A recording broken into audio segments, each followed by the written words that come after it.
ഈശോമിശിഹായ്ക്ക് സ്തുതിയായിരിക്കട്ടെ. നാം ഇപ്പോൾ സാക്ഷ്യത്തിന്റെ കാലഘട്ടത്തിലാണ്. എന്താണ് ഈ സാക്ഷ്യയുഗം?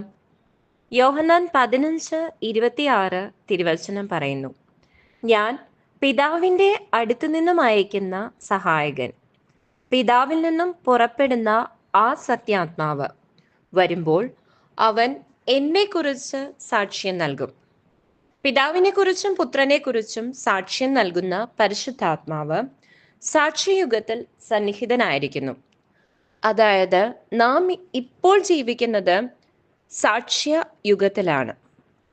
ഒരു കാലഘട്ടം അവസാനിച്ചിട്ട് മൂന്നാമത്തെ കാലഘട്ടം ആരംഭിച്ചിരിക്കുന്നു. ആദ്യത്തെ കാലഘട്ടം അദൃശ്യനായിരുന്ന പഴയ നിയമത്തിലെ ദൈവത്തിൻ്റെ ഫേസ്.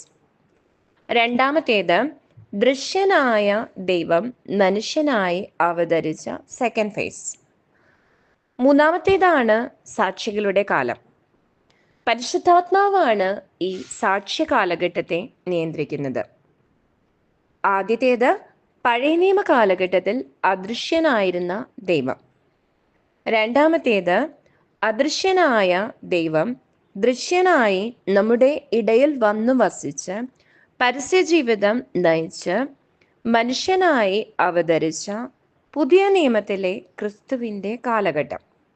മൂന്നാമത്തേത് പരിശുദ്ധാത്മാവിനാൽ നയിക്കപ്പെടുന്ന സാക്ഷികളുടെ സമൂഹമായ സഭയുടെ കാലഘട്ടം, അതായത് പരിശുദ്ധാത്മാവിൻ്റെ കാലഘട്ടം.